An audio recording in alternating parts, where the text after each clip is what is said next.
നമ്മുടെ വിചാരങ്ങളും നമ്മുടെ ചിന്തകളുമാകെ തന്നെ അസൂയ, കുശുമ്പ്, ദേഷ്യം, വെറുപ്പ്, വിദ്വേഷം എന്നിവയും സംഗമിച്ച് ഒന്നായി കിടക്കുകയാണ്, അല്ലെങ്കിൽ അവയോട് ചേർന്ന് കിടക്കുകയാണ്. എന്നാൽ ബുദ്ധന്റെ You all know that Dr. B.R. Ambedkar was a great man and he achieved a lot of things in his life. Also, same time, he was a great Buddhist. He was a very upright man. ഒന്നാമത്തെ പിക്ചറിലൂടെ നമുക്ക് ആ കുട്ടി ഒരു ഫ്രോഗിനെ ഉപദ്രവിക്കുന്ന ഒരു പിക്ചറാണ് കാണുന്നത്. എന്ന് പറഞ്ഞാൽ ആ കുട്ടിയുടെ മാനസികാവസ്ഥ ആ തരത്തിലേക്ക്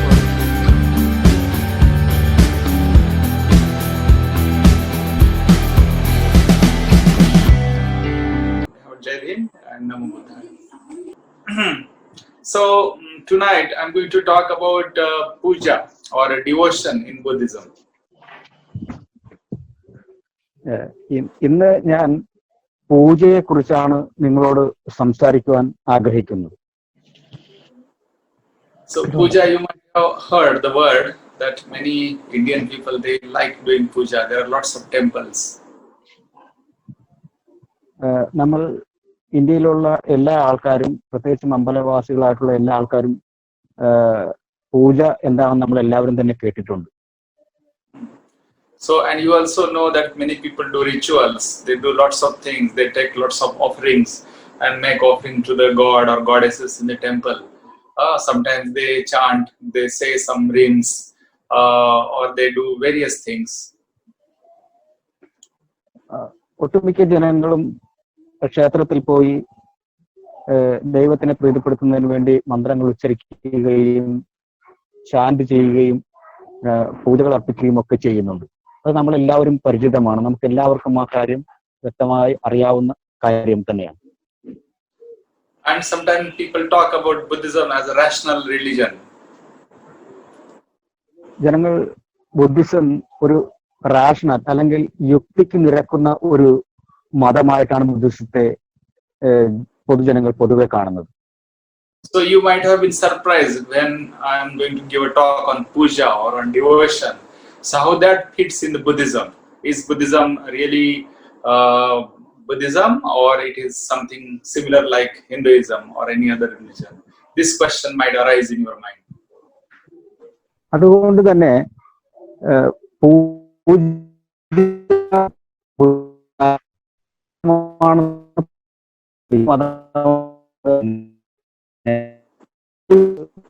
വരുമ്പോൾ ബുദ്ധിസത്തിൽ പൂജയ്ക്ക് എന്ത് അടിത്തറയാണുള്ളത് എന്ന്, എന്ത് സ്ഥാനമാണുള്ളതെന്ന് എല്ലാ മനുഷ്യരും സംശയിക്കാറുണ്ട്. അല്ലെങ്കിൽ എല്ലാ കോണുകളിൽ നിന്നും വ്യക്തമായ ധാരണയില്ലാത്ത പലരും ചോദിക്കാറുണ്ട് ബുദ്ധിസത്തിൽ പൂജയുടെ അടിത്തറ എന്താണ്. But you will be shocked to hear that in fact the puja or the devotion, that part actually started by the Buddhists or originated in Buddhism.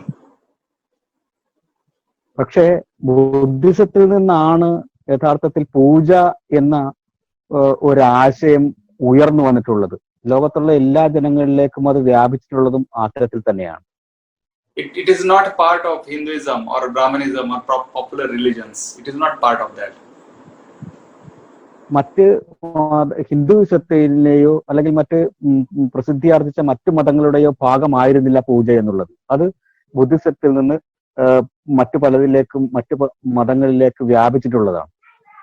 Because in Brahmanism or in popular religions or in Hinduism, what they had as some, like for example, like in Vedas or in Smrutis, they have some rhymes, some rituals to call elements like the wind god, the rain god, or higher god, something like that. So they had fear and worship for such things, but it is not puja. It is not puja in the sense as we Buddhists talk. ഹിന്ദുമതത്തിൽ പ്രത്യേകിച്ചും ബ്രാഹ്മണിസത്തിൽ ധാരാളം പൂജകളെ പറ്റി പറയുന്നുണ്ട്. ധാരാളം ദേവതമാർക്കും ദേവികൾക്കും വ്യത്യസ്ത തരത്തിലുള്ള പൂജയും മറ്റുമൊക്കെ അർപ്പിക്കുന്നതായിട്ട് ഒരുപാട് വേദങ്ങൾ പറയുന്നുണ്ട്. ശ്രുതികളും സ്മൃതികളും ഒക്കെ ആയിട്ട് ദേവീ ദേവന്മാർക്ക് പൂജ അർപ്പിക്കുന്ന കാര്യത്തിൽ ഒരുപാട് ചിട്ടകളും രീതികളും ഒക്കെ പറയുന്നുണ്ട്. പക്ഷെ ഇത് തീർച്ചയായും ബുദ്ധിസം മുന്നോട്ട് വയ്ക്കുന്ന പൂജയിൽ നിന്ന് തികച്ചും വ്യത്യാസപ്പെട്ട ഒന്നാണ്. So first it was started by worshipping the Buddha's feet and also remembering his enlightenment. So worshipping like the Bodhi tree or the footprints. So in earlier days, that was the way the devotion started in Buddhism. ബോധിവൃക്ഷത്തോട്ടിൽ അദ്ദേഹത്തിന്റെ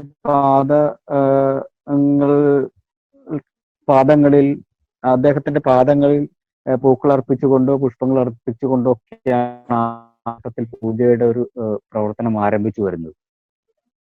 And if you remember that we chant the Tiratan Vandana that in the Pali, so all that is a part of that devotion that we express by the words our feelings for the Buddha, the Dhamma and the Sangha. ത്രിരത്നവന്ദന എന്ന ബുദ്ധിസത്തിലെ പ്രാർത്ഥന ചൊല്ലുമ്പോൾ നമുക്കറിയാം അത് ബുദ്ധനെയും ധമ്മത്തെയും സംഘത്തെയും ഒക്കെ ധ്യാനിക്കുന്നതിന്റെയും അതിന്റെ പ്രാധാന്യത്തെയും പറഞ്ഞുകൊണ്ടാണ് ത്രിരത്നവന്ദന ആരംഭിക്കുന്നത് തന്നെ. Yeah, and then after many 100 years, when Buddhism developed very big philosophy and into the many different schools like Mahayana and Vajrayana, then the puja also developed into very beautiful rituals and very elaborate it was happened. നൂറ്റാണ്ടുകളിലൂടെ Buddhism വ്യത്യസ്ത യാനങ്ങളിലായി മഹായാന, വജ്രയാന എന്നെല്ലാം പറയുന്ന വിവിധ വിഭാഗങ്ങളായി വേർതിരിയപ്പെട്ടിട്ടുണ്ട്. അവയിൽ എല്ലായിടത്തും അതേ അർഹിക്കുന്ന തരത്തിലുള്ള പൂജയും നടക്കുന്നു. So in Mahayana, Buddha is not only the Buddha, the Shakyamuni, that historical Buddha, but there are many other Buddhas like Buddha Amitabha or many other different Buddhas worshipped at the same time. Mahayana ബുദ്ധിസത്തിൽ വ്യത്യസ്ത തരത്തിലുള്ള ബുദ്ധനെ വ്യത്യസ്ത തരത്തിൽ അവർ ആരാധിക്കുകയും കാണുകയും ചെയ്യുന്നത്. അമിതാഭ എന്നെല്ലാം പറയുന്നത് തീർച്ചയായും അതിന്റെ ഒരു ഉദാഹരണമാണ്. ബുദ്ധനെ വ്യത്യസ്ത തരത്തിൽ മഹായാന ബുദ്ധികൾ കാണുന്നുണ്ട്. But before going into the history of puja and also what puja is or how the puja is, I would like to take your attention to something which is connected with our day-to-day life.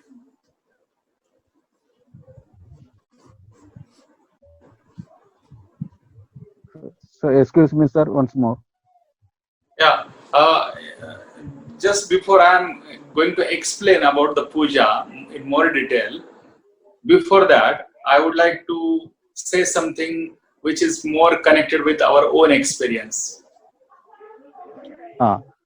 പൂജയെ കുറിച്ച് ഞാൻ കൂടുതൽ നിങ്ങളോട് സംസാരിക്കുന്നതിന് മുൻപ് നിങ്ങളുടെ എല്ലാവരുടെയും personal ആയിട്ടുള്ള എക്സ്പീരിയൻസിനെ കുറിച്ച് സംസാരിക്കാൻ ഞാൻ ആഗ്രഹിക്കുന്നു. And also give example of our great leader, Dr. Babasaheb Ambedkar.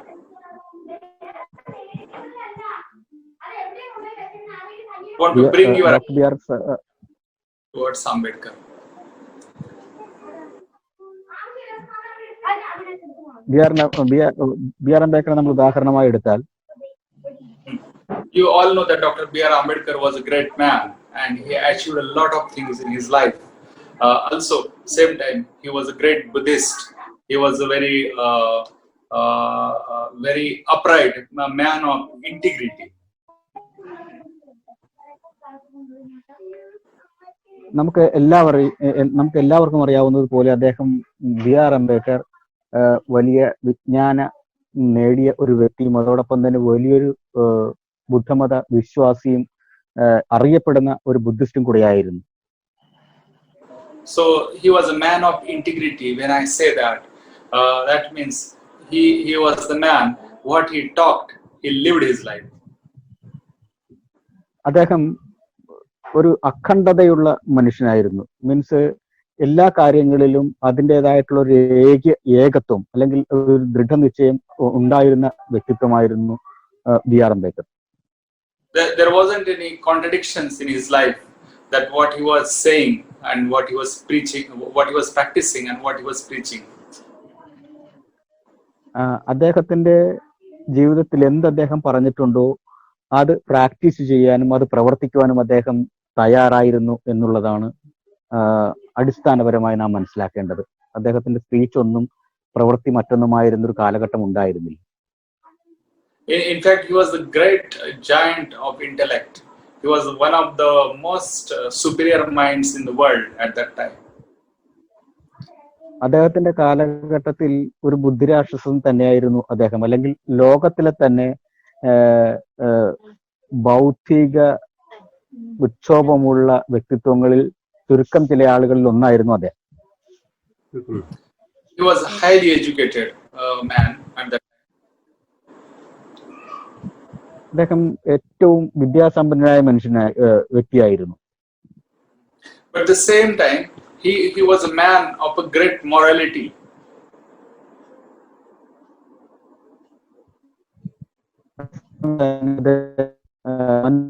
സമുദായത്തിന് പ്രവർത്തിക്കുകയും ജീവിക്കുകയും ചെയ്ത വ്യക്തിയാണ്. He lived his life in many different ways. He spent his time in the England, in Americas, when he was in India. He was member of the State Assembly in Maharashtra. He was also a member of the Parliament in Delhi, and he was also the first law minister of independent India. So he spent his life in many other positions of the power. അദ്ദേഹം അമേരിക്കയിലും ബ്രിട്ടനിലും അങ്ങനെ ലോകത്തിന്റെ വിവിധ രാഷ്ട്രങ്ങളിലും സേവനം അനുഷ്ഠിക്കുകയും അവിടെ നിന്നൊക്കെ അറിവ് സ്വീകരിക്കുകയും ചെയ്ത വ്യക്തിയാണ്. ഇന്ത്യയിലാവട്ടെ അദ്ദേഹം സ്റ്റേറ്റ് അസംബ്ലിയിലും മെമ്പർ ഓഫ് കൗൺസിലിലും അതോടൊപ്പം തന്നെ ഇന്ത്യയുടെ ഒന്നാമത്തെ ഫസ്റ്റ് ലോ മിനിസ്റ്ററായും പ്രവർത്തിച്ച മഹാനായ മനുഷ്യനാണ്, മഹാനായ വ്യക്തിത്വമാണ്. He founded many organizations, newspapers, colleges, boarding schools, and many more organizations he started.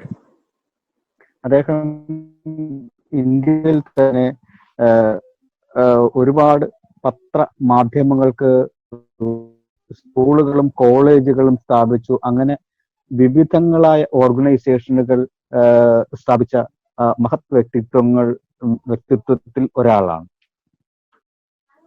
So despite all that, he did not do anything wrong. That means he did not appropriate any money, or he did not misuse his power or his position to exploit anyone. So he lived all his life with selflessness and helping others. അദ്ദേഹം തന്റെ ജീവിതത്തിൽ ഒരു നിമിഷം പോലും. So how this he can attain, means how he can achieve all this? This is the question. എങ്ങനെയാണ് അദ്ദേഹം ഇക്കാര്യങ്ങളെല്ലാം നേടിയെടുത്തത്? എല്ലാവർക്കും അഭിമാനിക്കാൻ കഴിയുന്ന, എല്ലാവർക്കും ഒരുതരം വല്ലാത്ത ആരാധന ഉണ്ടാക്കുന്ന ആ ഒരു നിലവാരത്തിലേക്ക് അദ്ദേഹത്തിന് എത്തിച്ചേരാൻ കഴിഞ്ഞത് എങ്ങനെയാണ്? Because it is very easy to get tempted and misuse these things.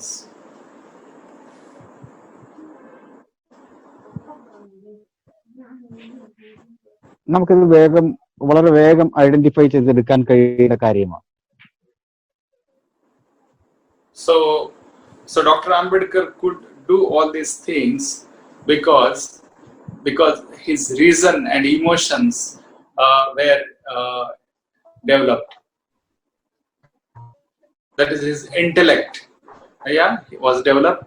Same time, his emotions also was developed. So that's why he could live his life with high morals and integrity.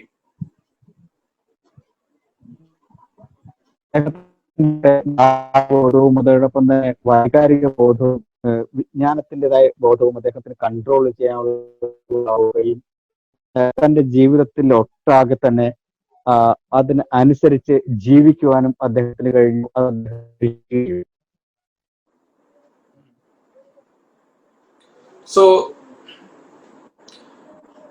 So many people can't do this because for most of the people, the central problem of their spiritual life is to find the emotional equivalent for their intellectual understanding. So this is a quotation from Sangharakshita, one of my teachers. So that is, people have a great understanding, but they don't know how to express it. They don't know how to put it into practice.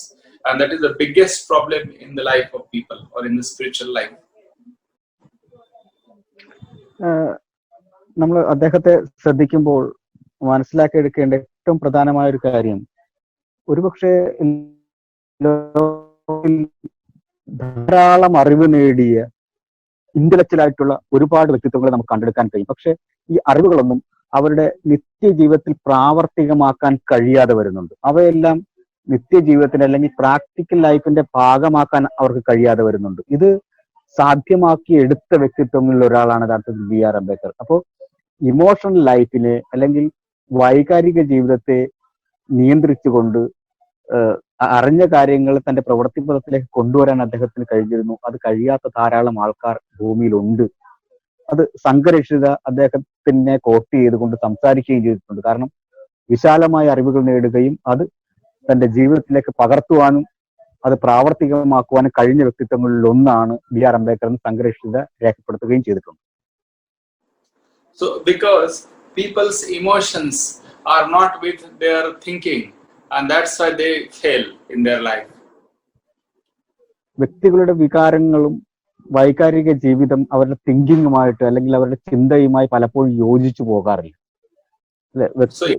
ഒരു മനുഷ്യൻ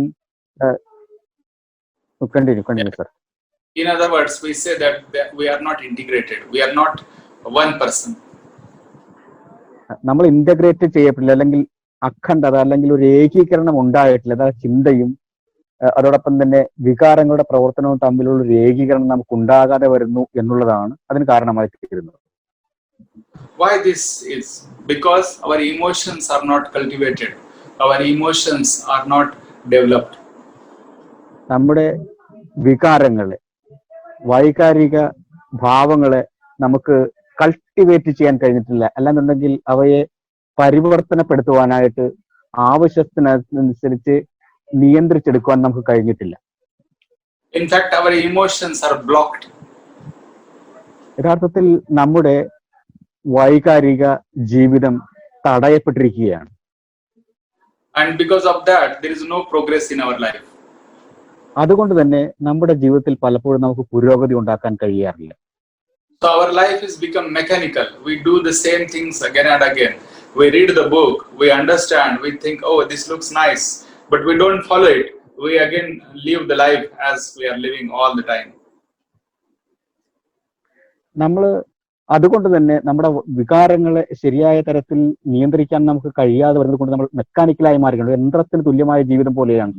സ്വിച്ചിട്ടാൽ പ്രവർത്തിക്കുന്നത് പോലെ യന്ത്രത്തിന് സമാനമായ ഒരു ജീവിതത്തിലേക്കാണ് നമ്മൾ പോയിക്കൊണ്ടിരിക്കുന്നത്. നമ്മൾ പുസ്തകങ്ങൾ വായിക്കുന്നുണ്ട്, ഫോൺ നോക്കുന്നുണ്ട്, അത്തരം പലവിധ കാര്യങ്ങൾ ചെയ്യുന്നുണ്ട്. ജസ്റ്റ് ലൈക്ക് അതൊരു മെക്കാനിക്കൽ ആറ്റിറ്റ്യൂഡോടുകൂടി അവയെല്ലാം പ്രാവർത്തികമാക്കാനോ അവയെല്ലാം നിയന്ത്രിക്കാനോ നമുക്ക് കഴിയാതെ പോകുന്ന ഒരു മാനസികാവസ്ഥയിലേക്ക് മനുഷ്യൻ മാറുന്നുണ്ട്. We read books, we understand them, but then we couldn't put them in practice. Our real life and our understanding is different. നമ്മൾ പുസ്തകം വായിക്കുന്നുണ്ട്, പല കാര്യങ്ങൾ മനസ്സിലാക്കുന്നുണ്ട്, പക്ഷെ ഇവയൊന്നും നമ്മുടെ വ്യക്തി ജീവിതത്തിലേക്ക് ഉപയോഗിക്കുവാൻ നമുക്ക് കഴിയാതെ വരുന്നുണ്ട്. എവിടെയാണോ നാം ധാരാളം അറിവുകൾ ശേഖരിക്കുകയും ധാരാളം കാര്യങ്ങൾ പഠിക്കുകയും ചെയ്തിട്ട് അത് പ്രാവർത്തികമാക്കേണ്ട സ്ഥലത്ത് എത്തുമ്പോൾ നമുക്ക് പ്രാവർത്തികമാക്കാൻ കഴിയാതെ വരുന്നുവെങ്കിൽ അത് നമ്മുടെ ഈ തരത്തിലുള്ള വികാരങ്ങളെ കൺട്രോൾ ചെയ്യുന്നതിന്റെ പോരായ്മയാണ്. So we develop frustration, we develop depression. Excuse me, sir? We develop frustration. അതുകൊണ്ട് തന്നെ നമുക്ക് പലപ്പോഴും ഒരു ഫ്രസ്ട്രേഷൻ ഉണ്ടാകും, ഒരു അങ്കലാപ്പ് നമുക്ക് പലപ്പോഴും ഉണ്ടാകും. സത്യം അതാണെന്ന് അറിയിക്കുമെങ്കിൽ പോലും നമുക്ക് പ്രവർത്തിക്കാൻ കഴിയാതെ വരുന്ന ഒരു സിറ്റുവേഷൻ ഉണ്ടാകുന്നത് കൊണ്ട് തന്നെ നമുക്ക് പലപ്പോഴും ഒരു അങ്കലാപ്പ്, ഒരു ഫ്രസ്ട്രേഷൻ ഉണ്ടാകാറുണ്ട്. And sometimes people go in depression also because whatever they can't express, they cannot share with others, so they go into depression, into very negative mental states. അതുകൊണ്ട് തന്നെ പലപ്പോഴും നമുക്ക് ഡിപ്രഷൻ ആണ് ഉണ്ടാകാറുള്ളത്. അല്ല, ഡിപ്രഷൻ എന്ന് പറഞ്ഞ വാക്ക് നമുക്ക് എല്ലാവർക്കും അറിയാമെന്ന് തോന്നുന്നു. ഡിപ്രഷൻ ആണ് നമുക്ക് പലപ്പോഴും ഉണ്ട്. ഒരു മാനസിക അസ്വസ്ഥത, മാനസിക അരാജകത്വമാണ് നമുക്ക് പലപ്പോഴും അതുകൊണ്ടുണ്ടാകുന്നത്. കാരണം നാം അറിഞ്ഞ കാര്യങ്ങൾ നമുക്ക് പോലും പ്രവർത്തിക്കാൻ കഴിയുന്നില്ലല്ലോ എന്ന ഒരു ഡിപ്രഷൻ പലപ്പോഴും നമുക്കുണ്ടാകുന്നു. നമ്മൾ ഒരുപാട് കാര്യങ്ങൾ വ്യക്തമായി അറിയുകയും പക്ഷെ പ്രാവർത്തികമാക്കാൻ കഴിയാതെ വരികയും ചെയ്യുന്ന മാനസികാവസ്ഥ ഉണ്ടായ ഒരു ഡിപ്രഷനിലേക്ക് നമ്മൾ പോകാറുണ്ട്. And if they don't get help, they can commit suicide also. മറ്റുള്ളവരോട് കമ്മ്യൂണിക്കേറ്റ് ചെയ്യാൻ നമുക്ക് കഴിയാതെ, അതുകൊണ്ട് തന്നെ നമ്മൾ ഏറ്റവും ഒടുവിൽ ആത്മഹത്യാ പ്രവണതയിലേക്ക് മനുഷ്യർ പലപ്പോഴും പോകാറുള്ളത്. Let me tell you one example. ഞാനൊരു ഉദാഹരണം നിങ്ങളോട് പറയാം. There is a story of a painter, a man who paints a picture.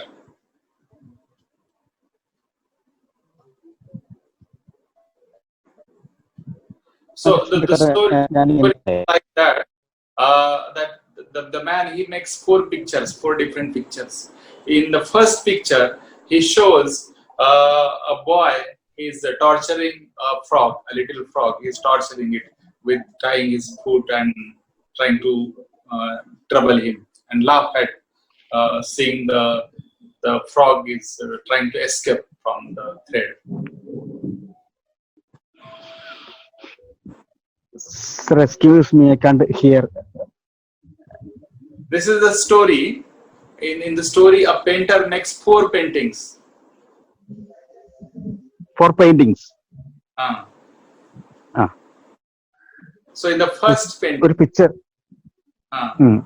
ഒരു മനുഷ്യന്റെ കയ്യിൽ 4 പെയിന്റിങ്ങുകൾ ഉണ്ട്. ഒന്നാമത്തെ പെയിന്റിങ്ങിൽ, so in the first painting, that the man shows a little child playing with a frog. So the frog, he puts some thread on it and looking at the frog trying to escape and laughing at it. So the child is playing with the frog, torturing the frog. ഒന്നാമത്തെ ചിത്രത്തിൽ ഒരു കുട്ടി ഒരു ഫ്രോഗുമായി കളിക്കുന്നത്, അതിനെ torture ചെയ്ത് അതിനെ ഉപദ്രവിക്കുന്നതൊക്കെ ആയിട്ടുള്ള ഒരു പിക്ചറാണ് കാണുന്നത്. So in this picture is shown that the boy is torturing the little frog. So he is cruel, means he is treating the animal with cruelty. ആ ചിത്രത്തിൽ ഒരു കുട്ടി ഒരു ഫ്രോഗിനെ ടോർച്ചർ ചെയ്യുക അല്ലെങ്കിൽ ഉപദ്രവിക്കുന്ന ഒരു ചിത്രമാണ് കാണുന്നത്. അത് ആ ജീവികൾ ഒരു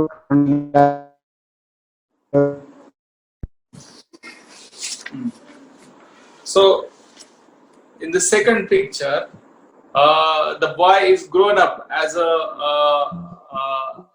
a big boy, means that small child grown is into young man or big boy, and he is beating the horse. It is shown that he is killing the horse he is riding.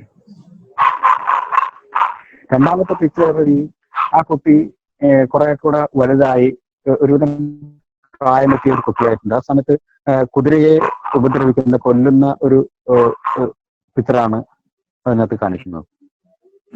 So that means it is shown that the boy, when he's grown up, he become more cruel and he's treating the big animals with cruelty, especially the big horse. He's killing with the gun, shooting the horse. അത് കാണിക്കുന്നത് ചെറിയ പ്രായത്തിൽ ആ കുട്ടിക്കുണ്ടാകുന്ന torturing mentality, ഒരു മാനസികാവസ്ഥ അല്ലെങ്കിൽ മറ്റ് ജീവജാലങ്ങൾ ഉപദ്രവിക്കുന്ന ഒരു മാനസികാവസ്ഥ വലുതായ ഒരു കാലഘട്ടത്തിലും വലുതായിക്കൊണ്ടിരുന്നു. അതുകൊണ്ട് തന്നെ ആ കുതിരയെ ഒരുവിധം കുറച്ച് വലുതായി കഴിഞ്ഞപ്പോൾ ആ കുട്ടി ഗൺ വെച്ച് ഷൂട്ട് ചെയ്ത് കൊല്ലുന്ന അതാണ്. ദാറ്റ് മീൻസ് അയാളുടെ ആ മറ്റു ജീവികളെ ഉപദ്രവിക്കുന്ന സ്വഭാവം കുറെ കൂടെ ശക്തമായി വളരുകയാണ് ഉണ്ടായത്. Okay. In the third picture, the third painting, the man is shown as a grown-up, maybe suppose 50 years old man he's become, and he's killing another man. It is shown with a big knife in his hand and blood everywhere, and he is actually killing another man. ഒരു ഏകദേശം പിന്നെ മൂന്നാമത്തെ ചിത്രത്തിൽ കാണിക്കുന്നത് ഏകദേശം 50 വയസ്സ് പ്രായമായ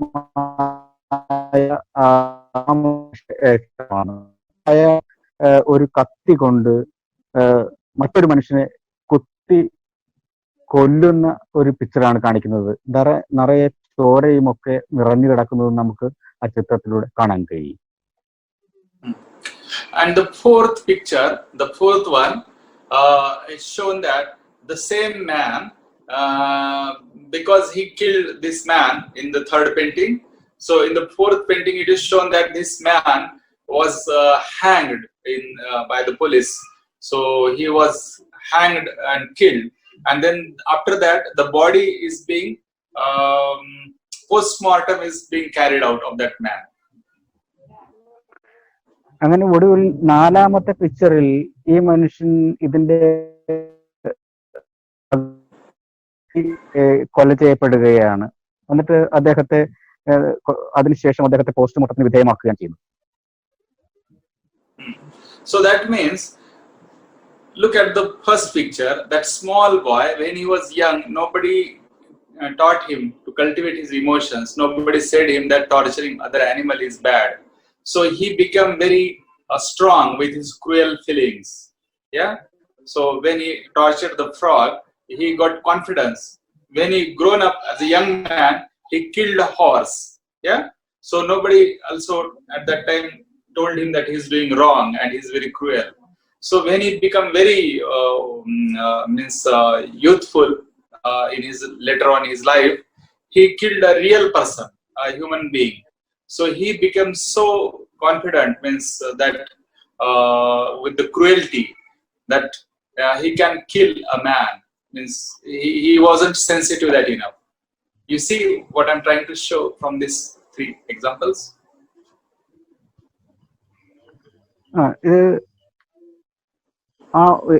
ഈ കഥയിലൂടെ നമുക്ക് മനസ്സിലാകുന്നത്, ഒന്നാമത്തെ പിക്ചറിലൂടെ നമുക്ക് ആ കുട്ടി ഒരു ഫ്രോഗിനെ ഉപദ്രവിക്കുന്ന ഒരു പിക്ചറാണ് കാണുന്നത്. എന്ന് പറഞ്ഞാൽ ആ കുട്ടിയുടെ മാനസികാവസ്ഥ അത്തരത്തിലേക്ക് വരുമ്പോൾ അതിനെ അയാളുടെ ആ വികാരത്തെ കൾച്ചർ ചെയ്യാനോ അല്ലെങ്കിൽ പരിവർത്തനപ്പെടുത്താനോ ആരുമില്ലായിരുന്നു. അതുകൊണ്ട് അദ്ദേഹം രണ്ടാം ഘട്ടത്തിലേക്ക് പോവുകയാണ്. അത് ഒരു ഗ്രോണപ്പായിട്ടുള്ള അല്ലെങ്കിൽ കുറച്ചുകൂടെ വലുതായ പ്രായത്തിലെത്തിയപ്പോൾ മറ്റ് കുറെ കൂടെ വലിയ ജീവിയെ കൊല്ലുന്ന ഒരു മാനസികാവസ്ഥയിലേക്ക് പരിവർത്തനം ചെയ്യപ്പെടുകയാണ്. അവിടെയും അദ്ദേഹം ആരാലും നിയന്ത്രിക്കപ്പെടുന്നില്ല. അദ്ദേഹത്തിന്റെ വികാരത്തിന് കൂടുതൽ ശക്തിയും ദൃഢതയും ആർജിക്കാണ്. ആരും അവിടെ നിയന്ത്രിക്കുന്നില്ല. കുറെ കൂടെ വലുതായിട്ട് ഉണ്ടായപ്പോൾ അദ്ദേഹം തന്നെ പോലെ തന്നെയുള്ള ഒരു മനുഷ്യനെ കൊല്ലുന്നൊരു മാനസികാവസ്ഥയിലേക്ക് വളരുകയാണ് ചെയ്യുന്നത്. ഇവിടെയും അദ്ദേഹത്തിന്റെ വികാരം ശരിയായ രീതിയിൽ, വികാര വിചാരങ്ങളെ ശരിയായ രീതിയിൽ ഒരർത്ഥത്തിലും ആരും പരിവർത്തനത്തിനോ മാറ്റങ്ങൾക്കോ വിധേയമാക്കിയില്ല. അതുകൊണ്ട് അദ്ദേഹം സ്വതന്ത്രമായി അങ്ങനെ ആ ക്രൂവൽറ്റിയോടുകൂടി വളർന്ന് മുന്നോട്ട് പോവുകയാണ് ചെയ്യുന്നത്. So because of that his cruelty, in the third picture he actually kills another person. He makes a murder of another person, and there is blood and there is a knife in his hand. So the cruelty is grown in him.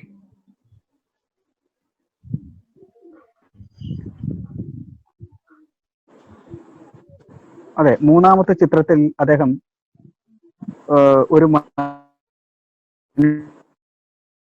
അതിനകത്ത് ചിന്തിച്ചിതറി കിടക്കുന്നതായി കാണാൻ കഴിയും. അത് കാണിക്കുന്നത് വളരെ വന്യമായിട്ടുള്ള ഒരു cruelty അദ്ദേഹത്തിൽ വളർന്നു എന്നതിന്റെ ഉദാഹരണമാണ് ആ പിക്ചർ കാണിക്കുന്നത്. And because he murdered a man, the police catch him and then hang him. Because in the court he is proven guilty and he is hanged. And after that he taken to hospital and his body is cut into open to do the post-mortem. So it is shown that all the four pictures there is a cruelty. ഒടുവിൽ അദ്ദേഹത്തിന് ഒരു മനുഷ്യനെ തന്നെ കൊലപ്പെടുത്തി എന്നുള്ളത് കൊണ്ട് തന്നെ പോലീസുകാർ അദ്ദേഹത്തെ അന്വേഷിച്ച് കണ്ടെത്തുകയും നിയമത്തിന് വിധേയമാക്കുകയും തൂക്കിക്കൊലയ്ക്ക് വിധേയമാക്കുകയും അതോടൊപ്പം തന്നെ ഏറ്റവും ഒടുവിൽ അദ്ദേഹം തൂക്കിക്കൊലയ്ക്ക് ശേഷം അദ്ദേഹത്തിന്റെ ബോഡി പോസ്റ്റ്മോർട്ടത്തിന് വിധേയമാക്കുകയും ബോഡി പലതായി മുറിക്കുകയുമാണ് ചെയ്യുന്നത്. So as a child, if he would have taught about compassion or not torturing others, he might have not ended up being hanged by the police, because he could have not killed another person also. But his emotions were so cruel that nobody could stop him. കുട്ടിക്കാലത്ത് തൊട്ട് തന്നെ അദ്ദേഹത്തിന്റെ ചിന്താഗതിയിൽ, ആ കുട്ടിയുടെ ചിന്താഗതിയിൽ കാര്യമായ മാറ്റങ്ങൾ ഉണ്ടാകുമായിരുന്നെങ്കിൽ അദ്ദേഹം ഇത്തരമൊരു ക്രൂരനായ ഒരു വ്യക്തിയായി പരിണമിക്കുകയോ പോലീസുകാർ അദ്ദേഹത്തെ കൊണ്ടുപോയി ശിക്ഷാവിധികൾക്ക് ഏർപ്പെടുത്തുകയോ തൂക്കിക്കൊല്ലയിലേക്ക് നയിക്കുകയോ ചെയ്യുന്ന ഒരു സാഹചര്യം എന്തായാലും ഉണ്ടാവുകയില്ല. So how to develop these emotions? Because these emotions are not cultivated, not developed. That's why people don't achieve what they want to achieve in their life.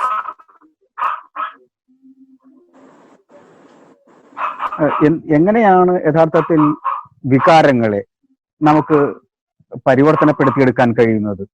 ഇത് തീർച്ചയായും ഓരോ വ്യക്തിയും ചിന്തിക്കേണ്ട ഘടകമാണ്. So as well as our intellect, we need to educate our emotions, our feelings.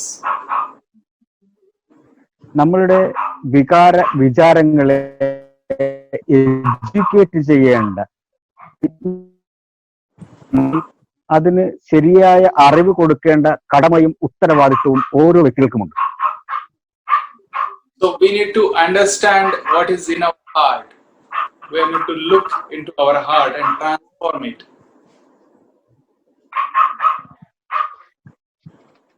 അതുകൊണ്ട് തന്നെ നാം ഓരോരുത്തരും നമ്മുടെ ഇന്നർ ലൈഫിലേക്ക്, ആന്തരിക ജീവിതത്തിലേക്ക്, നമ്മുടെ ഹൃദയത്തിലേക്ക്, നമ്മുടെ ജീവിത ചോദനകളിലെ കൃത്യമായ അന്വേഷണം നടത്തുകയും നോക്കിക്കൊണ്ടിരിക്കുന്ന ഉത്തരവാദിത്വം ഓരോ മനുഷ്യനുമുണ്ട്. It is not enough to just read books or listen to talks and understand in our head. ഇത്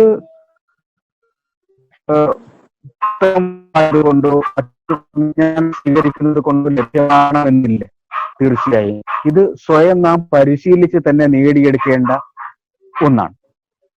So whatever we read or understand or listen, that need to be transformed, that need to be put into practice, and that is how we cultivate our emotions. നാം വായിക്കുന്നതോ തിരിച്ചറിയുന്നതോ ആയ കാര്യങ്ങൾ നമ്മുടെ ജീവിതത്തിലേക്ക് പകർത്തുവാൻ കഴിയുന്നതാണ് ജീവിതത്തെ cultivate ചെയ്യുന്നത്, അല്ലെങ്കിൽ പരിവർത്തനപ്പെടുത്തിയെന്ന്, അല്ലെങ്കിൽ അനുഗുണമാക്കി തീർത്തു എന്ന് നമുക്ക് പറയാൻ കഴിയുന്നത്. But what is the emotion? How you see the emotions? എങ്ങനെയാണ് എന്താണ് വികാരങ്ങൾ? എങ്ങനെയാണ് നിങ്ങൾ വികാരങ്ങളെ കാണുന്നത്? ഭാവന क्या है? What is the bhavana? What is the emotion?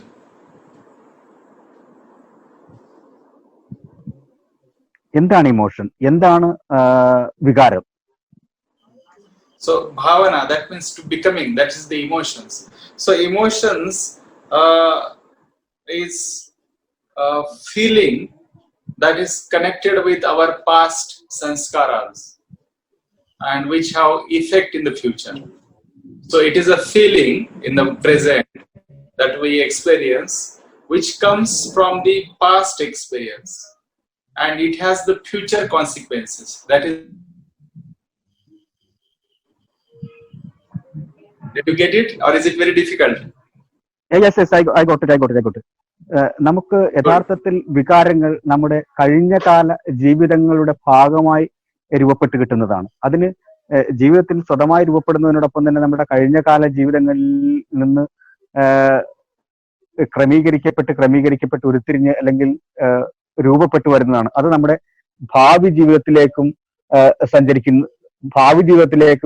അത് സഞ്ചരിക്കുന്നുണ്ട്. So I don't go into more details.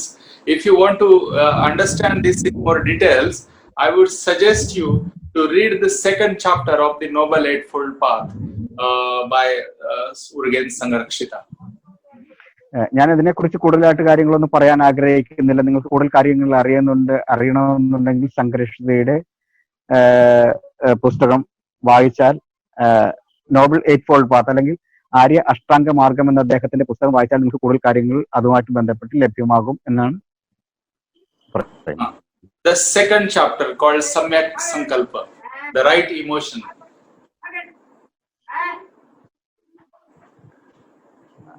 അതിനകത്ത് രണ്ടാമത്തെ ചാപ്റ്ററിൽ നോബൽ എയ്റ്റ് ഫോൾഡ് പാത്തിൽ 2ാമത്തെ ചാപ്റ്ററിൽ സമ്യക് സങ്കല്പം, എന്താണ് ശരിയായ ഇമോഷൻ എന്നുള്ളതിനെ പറ്റി ഒരു അധ്യായമുണ്ട്. Yes, so I don't want to trouble you now with so much complicated things here. ഒരുപാട് കോംപ്ലിക്കേറ്റഡ് ആയിട്ടുള്ള കാര്യങ്ങൾ പറഞ്ഞ് നിങ്ങളെ ബുദ്ധിമുട്ടിക്കണമെന്ന് ഞാൻ ആഗ്രഹിക്കുന്നില്ല.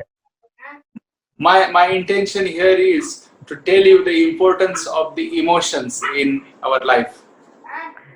ഞാൻ പറയാൻ ആഗ്രഹിക്കുന്നത് വ്യക്തി ജീവിതത്തിൽ വൈകാരിക ജീവിതത്തിന്റെ പ്രാധാന്യം എന്താണെന്ന് നിങ്ങളെ ബോധ്യപ്പെടുത്തുക എന്നുള്ളതാണ് ഞാൻ ഉദ്ദേശിച്ചത്.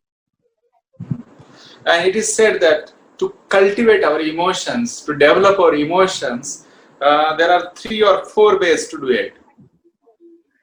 അതായത് വ്യക്തി ജീവിതത്തിൽ വികാരങ്ങളെ കൾട്ടിവേറ്റ് ചെയ്യേണ്ട അല്ലെങ്കിൽ പരിവർത്തനപ്പെടുത്തേണ്ട പാഠങ്ങളുണ്ട്, അത് നാം ശീലിക്കേണ്ടതുണ്ട്. So the first thing is the puja and bhakti, the faith and the devotion. 3 കാര്യങ്ങളാണ് അതിന് ഉള്ളത്. അങ്ങനെ കൾട്ടിവേറ്റ് ചെയ്യുന്നതിന് ആവശ്യമായി വികാരങ്ങളെ കൾട്ടിവേറ്റ് ചെയ്യുന്നതിന് അല്ലെങ്കിൽ പരിവർത്തനപ്പെടുത്തുന്നതിന്, നമ്മുടെ നിയന്ത്രണത്തിലാക്കുന്നതിന് 3 കാര്യങ്ങളാണ് ഉള്ളത്. അതിൽ ഒന്നാമത്തത് പൂജയും. And this is the subject of our talk today, this evening. അതാണ് യഥാർത്ഥത്തിൽ ഇന്നത്തെ നമ്മുടെ സ്പീച്ചിന്റെ, നമ്മുടെ ഈ പ്രഭാഷണത്തിന്റെ, ഈ സംസാരത്തിന്റെ സബ്ജക്ട്, വിഷയം. But puja and bhakti or faith and devotion is not the only way we cultivate our emotions. There are also other ways we can cultivate our emotions, develop our emotions. പൂജയും cultivate ചെയ്യുന്നതിന്, പരിവർത്തനപ്പെടുത്തുന്നതിന് അടിസ്ഥാന ഘടകമായി തീരുന്നുണ്ടെങ്കിൽ കൂടിയും വേറെ പല കാര്യങ്ങളുമുണ്ട്. നമ്മുടെ വികാരങ്ങളെ നിയന്ത്രിക്കുന്നതിനും പരിവർത്തനപ്പെടുത്തുന്നതിനുമായിട്ട് ഒരുപാട് വേറെ ഘടകങ്ങളുണ്ട്. അതിനോടൊപ്പം തന്നെ ഇതുമുണ്ട്. So what is the other methods then? The second method is the fine arts. You know that there are different forms of arts, but the fine arts is the another way to cultivate our emotions. വികാരങ്ങളെ നിയന്ത്രിക്കുന്നതിന് മറ്റു മാർഗങ്ങളുണ്ടെന്ന് ഞാൻ പറഞ്ഞു. അതിൽ നമ്മൾ കലാപരമായ വാസനകളെ develop ചെയ്യുന്നത്, കലാപരമായ ആക്ടിവിറ്റീസ് ഇടപെടുന്നത് നമ്മുടെ വികാരങ്ങളെ നിയന്ത്രിക്കുന്നതിന്റെ ഭാഗമായി തീരാറുണ്ട്. Excuse me, sir. Fine arts is called Lalit Kala. Lalithakala എന്നറിയപ്പെടുന്ന, നമ്മളിപ്പോ ഇവിടെ കേരളത്തിലാണെങ്കിൽ പറയാറുണ്ട് ലളിതകല എന്നുള്ളത്. ഫൈൻ ആർട്സ്, ഇതെല്ലാം നമ്മുടെ വികാരങ്ങളെ ശരിയായ രീതിയിൽ കൾട്ടിവേറ്റ് ചെയ്യുന്നതിന്റെ ഘടകമായി തീരുന്നുണ്ട്. For example, classical dance or some classical music or paintings, sculpture, architecture. So there are certain arts, so that arts help our consciousness to develop.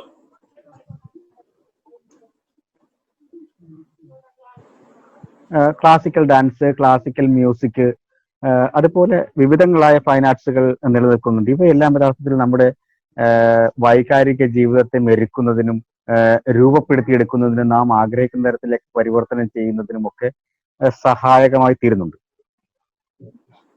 So the fine arts help us to grow our consciousness. Fine arts പലപ്പോഴും നമ്മുടെ ആ മനസാക്ഷിയെ, നമ്മുടെ ബോധമണ്ഡലങ്ങളെ ഉണർത്തുന്നതിന് തീർച്ചയായും സഹായകമായി തീരുന്നുണ്ട്. Cultivate our emotions from very raw, unmatured emotions to very fine, refined emotions. നമ്മുടെ പരുക്കനായിട്ടുള്ള, പരുക്കനായിട്ടുള്ള നമ്മുടെ വികാരങ്ങളെ കൂടുതൽ ഫൈൻ ആക്കി തരാൻ, അല്ലെങ്കിൽ കൂടുതൽ സംസ്കരിക്കപ്പെട്ടതാക്കി തീർക്കുന്നതിന് യഥാർത്ഥത്തിൽ ഈ ഫൈൻ ആർട്സുകൾ ശരിയായ സഹായമാണ് ചെയ്യുന്നത്. And the third thing is the friendship or the Kalyan Mitrata. So with the help of our friend or friendship with the noble ones, we can grow ourselves, we can cultivate our emotions, our feelings. മൂന്നാമതായി വരുന്നത് മിത്രതാ മനോഭാവം അല്ലെങ്കിൽ നമ്മുടെ friendship, സൗഹൃദ ബന്ധങ്ങൾ വികസിപ്പിക്കുക എന്നുള്ളതാണ് നമ്മുടെ വികാരങ്ങളെ കൺട്രോൾ ചെയ്യുന്നതിനും മെരുക്കിയെടുക്കുന്നതിനും ഉത്തമമായി തീരുന്നത്. നമ്മൾ ആ തരത്തിൽ നമ്മുടെ സൗഹൃദ ബന്ധങ്ങളെ വികസിപ്പിക്കുകയും വലുതാക്കിയെടുക്കുകയും ചെയ്യുന്നത് നമ്മുടെ വൈകാരിക ജീവിതത്തിന്റെ നിയന്ത്രണം ഏർപ്പെടുത്തുന്നതിൽ വലിയ പങ്കാണ് വഹിക്കുന്നത്. So we will look at faith and devotion. So faith and devotion is very important in Buddhism. ബുദ്ധിസത്തിൽ ഫെയ്ത്ത്, വിശ്വാസം എന്നുള്ളതിന് വലിയ പ്രാധാന്യമുണ്ട്. അതോടൊപ്പം ഡിവോഷൻ, ആരാധന എന്നുള്ളതിനും വലിയ പ്രാധാന്യം ഉള്ള ഒന്നാണ്.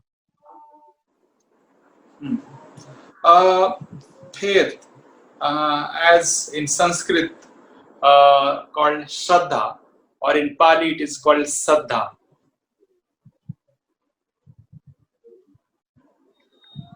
Excuse me, sir. So the word faith means in Pali it is called Saddha. പാലിയിൽ faith എന്ന അല്ലെങ്കിൽ വിശ്വാസം എന്ന വാക്കിന് ശ്രദ്ധ എന്നാണ് പറയുന്നത്. And in Sanskrit it is called Shraddha. എന്നാൽ സംസ്കൃതത്തിൽ അതിന് ശ്രദ്ധ എന്നാണ് പറയുന്നത്. So Shraddha literally means to place on something firmly.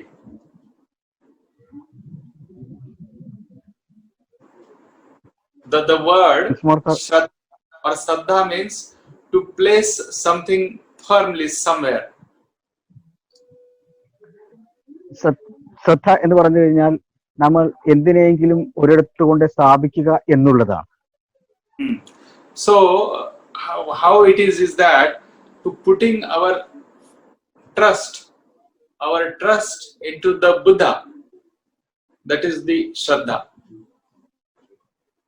നമ്മളുടെ ബുദ്ധനോടുള്ള വിശ്വാസത്തെ ഒരു പ്രത്യേക തലത്തിൽ കൊണ്ട് അർപ്പിക്കുക, സ്ഥാപിക്കുക എന്നുള്ളതാണ് ശ്രദ്ധയുടെ ഭാഗമായി വരുന്നത്. So what is this faith then? What is this confidence? What is this trust towards the Buddha? ബുദ്ധനോടുള്ള ട്രസ്റ്റ്, നമ്മുടെ വിശ്വാസം എന്താണ് യഥാർത്ഥത്തിൽ? So that Shraddha is that something is the best in the Buddha that we respond to. ഈ ശ്രദ്ധയിലൂടെയാണ് അല്ലെങ്കിൽ ഈ ട്രസ്റ്റിലൂടെയാണ്, ഈ വിശ്വാസത്തിലൂടെയാണ് നാം അദ്ദേഹത്തോട് റെസ്പോണ്ട് ചെയ്യുന്നത്, അദ്ദേഹത്തോട് സംവദിക്കുന്നത്, അദ്ദേഹത്തോട് പരസ്പര ബന്ധപ്പെടുന്നത് ഈ ട്രസ്റ്റിലൂടെയാണ്. Means to place our heart on the Buddha. നമ്മുടെ ഹൃദയത്തെ ബുദ്ധനിലേക്ക് സമർപ്പിക്കുകയാണ് നമ്മൾ ചെയ്യുന്നത്, സ്ഥാപിക്കുകയാണ് നമ്മൾ ചെയ്യുന്നത്. So that means that we believe at least provisionally that the Buddha is superior than us. ബുദ്ധൻ നമ്മളെക്കാൾ അത്യുന്നതമായ തലത്തിലാണ് നിൽക്കുന്നത്. So our emotions are caught up in the greed, hatred, jealousy, and confusion and all sorts of negative emotions. But the Buddha is the very grown-up person with lots of metta, karuna, that kindness, compassion, clarity, wisdom. So all those sorts of emotion, those sorts of the qualities, so which we don't have. നമ്മുടെ വിചാരങ്ങളും നമ്മുടെ ചിന്തകളുമാകെ തന്നെ അസൂയ, കുശുമ്പ്, ദേഷ്യം, വെറുപ്പ്, വിദ്വേഷം എന്നിവയുമായിട്ട് സംഗമിച്ച് ഒന്നായി കിടക്കുകയാണ്. അല്ലെങ്കിൽ അവയോട് ചേർന്ന് കിടക്കുകയാണ്. എന്നാൽ ബുദ്ധന്റെ ചിന്തയാവട്ടെ വിശാലമായ ലോകത്തിലേക്കും വിശാലമായ പരിവർത്തനത്തിന്റെയും തലത്തിലാണ് നിൽക്കുന്നത്. അതിന് കരുണയുണ്ട്, സ്നേഹമുണ്ട്, ആർജവവുമുണ്ട്, മറ്റു ലോകത്തിലെ പലരെയും ചേർത്ത് പിടിക്കുന്നതിനുള്ള വിശ്വാസമുണ്ട്, ധാരണയുണ്ട്, അങ്ങനെ എല്ലാം ഉണ്ട്. ഈ വ്യത്യാസമാണ് നമ്മളും ബുദ്ധനും തമ്മിൽ ഉള്ളത്. So we can say that Buddha is someone who has purified his emotions, who channelized, who developed, who cultivated his emotions to a highest possible level.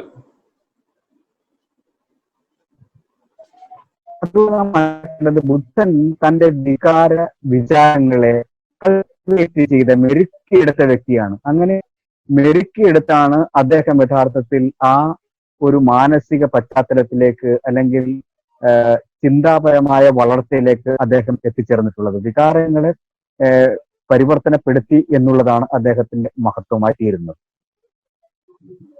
So in the puja, literally we offer some things to the Buddha, or we want to show that we are still in the lower state and Buddha is superior than us.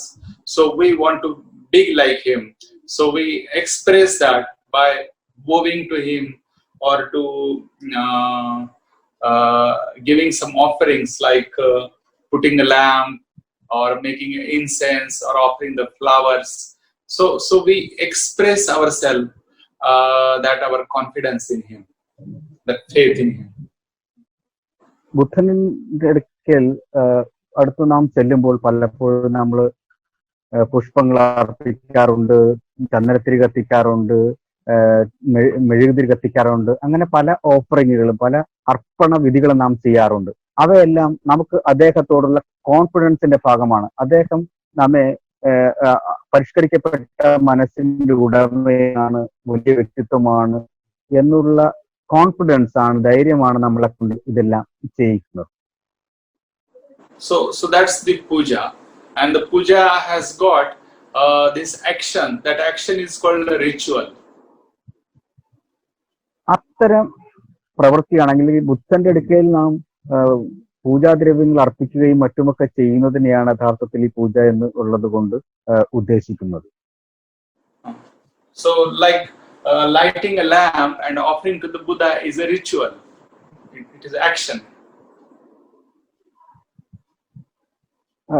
ബുദ്ധന്റെ അടുക്കൽ മെഴുകുതിരി കത്തിക്കുന്നത് ritual അല്ലെങ്കിൽ ആചാരത്തിന്റെ ഭാഗമാണ്. യഥാർത്ഥത്തിൽ ഇതിന് ആചാരം എന്നും കൂടെയാണ് നാം പറയാറുള്ളത്. അപ്പോൾ ബുദ്ധന്റെ മുൻപിൽ വിളക്ക് കത്തിക്കുന്നതും പൂക്കളെറിയുന്നതും ചന്ദനത്തിരി കത്തിക്കുന്നതും റിച്വലിന്റെ ഭാഗമാണ് അല്ലെങ്കിൽ ആചാരത്തിന്റെ ഭാഗമാണ്.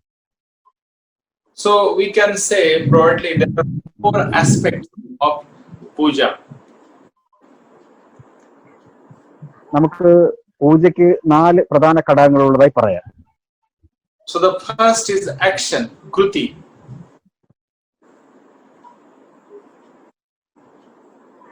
ഒന്നാമത്തേത് action, right? Yes. So action is that when we feel faith for someone, when we have feeling of shraddha, faith, then we try to make some offering or try to become like our ideal. We aspire to become like him.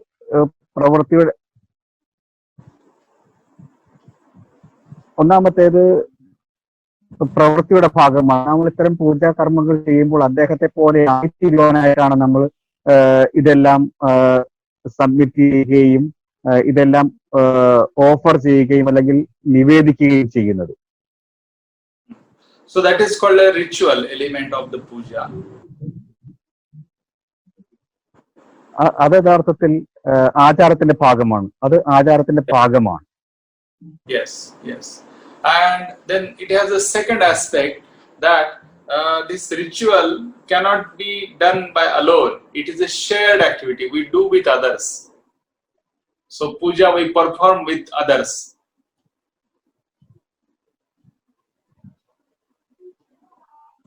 So you can see in a Buddhist temple that people sit together and do puja collectively. It is not done alone. So it is done with other people.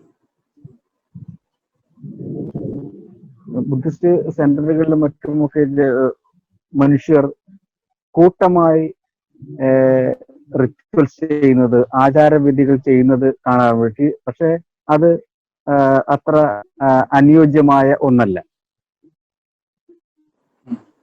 And the third aspect is that in the puja, everyone has got a common goal or a common ideal in that. In the puja, that everyone is wanting to become like the Buddha. Everyone want to develop the qualities like the Buddha has developed. So that is the common goal, is the third aspect or third characteristic of puja. പൂജയുടെ ലക്ഷ്യം യഥാർത്ഥത്തിൽ ബുദ്ധനായി തീരുക, ബുദ്ധനായി പരിവർത്തനം ചെയ്യപ്പെടുക, ആ ഒരു മാനസികതയിലേക്ക് എത്തിച്ചേരുക, ആഴത്തിലേക്കുള്ള പ്രകാശം പ്രാപിക്കുക എന്നുള്ളതാണ് പൂജയുടെ ഒരു പൊതുവായ ലക്ഷ്യമായി മാറുന്നത്. And the fourth aspect is that there are common values in the puja.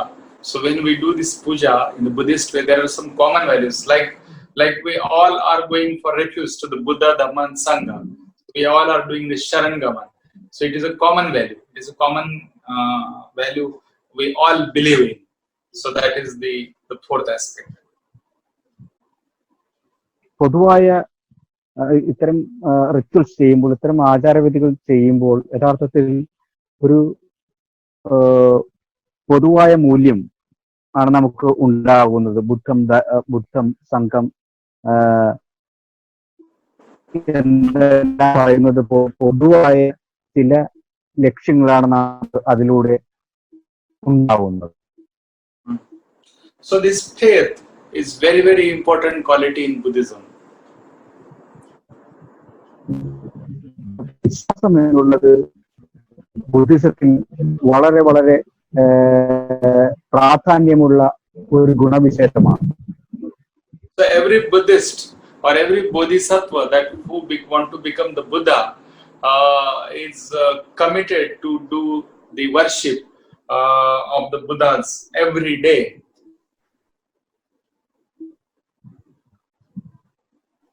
ബുദ്ധിസ്റ്റുകൾ എല്ലാ ദിവസവും ഈ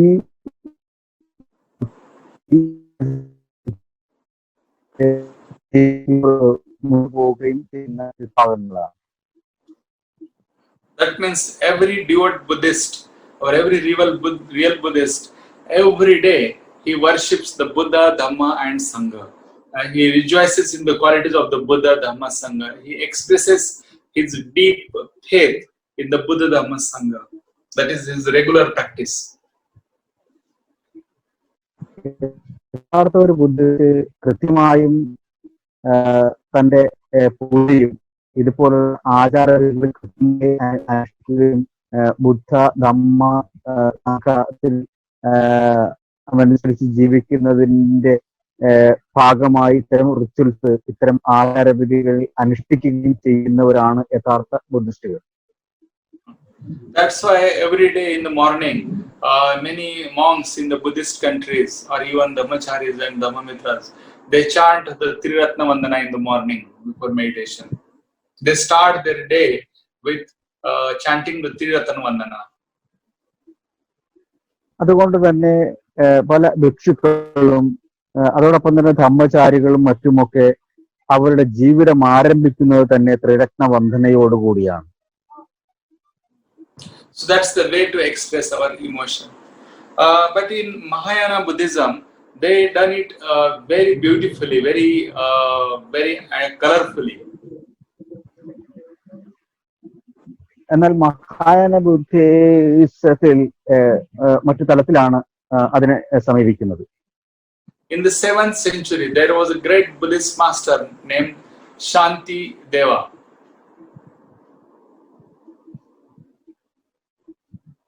ഏഴാം നൂറ്റാണ്ടിൽ ശാന്തിദേവൻ എന്നറിയപ്പെടുന്ന വലിയൊരു ബുദ്ധിസ്റ്റ് ഉണ്ടായിരുന്നു.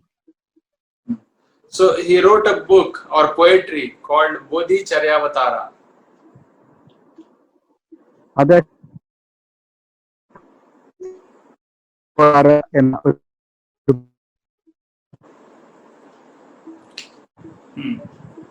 So Bodhicharyavata means the way to attain the Bodhi.